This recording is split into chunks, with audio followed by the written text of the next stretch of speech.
I'm Guy Blas Pela Rosa Velasco. So this is my informative essay entitled Cebu flood caused by human activities. So Cebu City, a bustling metropolis in the heart of the Philippines, has been increasingly vulnerable to the devastating floods, while natural weather patterns contribute to these events. A significant portion of the blame lies in human activities that disrupt the natural environment and strain the city's infrastructure. Irresponsible waste management, unchecked urbanization, and the degradation of natural drainage systems have all converged to exacerbate the flood situation in Cebu. Flood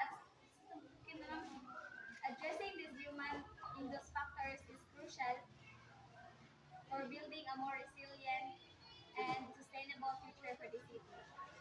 The primary cause of Cebu flood woes is improper waste disposal. Many waterways and drainage canals are clogged with plastic bags, bottles, and other non-biodegradable materials, obstructing the flow of rainwater. Rapid and unplanned urbanizations further compounds the problems.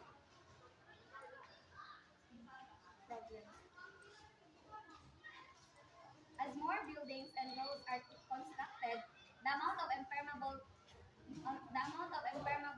surfaces increases, obs- reducing the ground's ability to absorb water.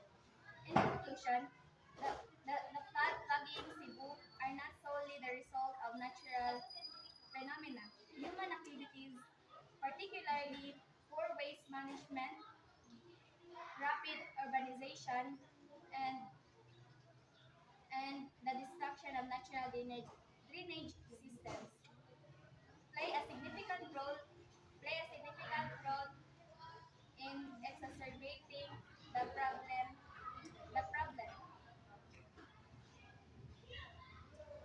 the problem. Mitigate. To mitigate the impact of floods, Cebu must prioritize sustainable waste management practices, implement responsible planning urban planning policies, and invest in the restoration and preservation of natural drainage systems. Okay.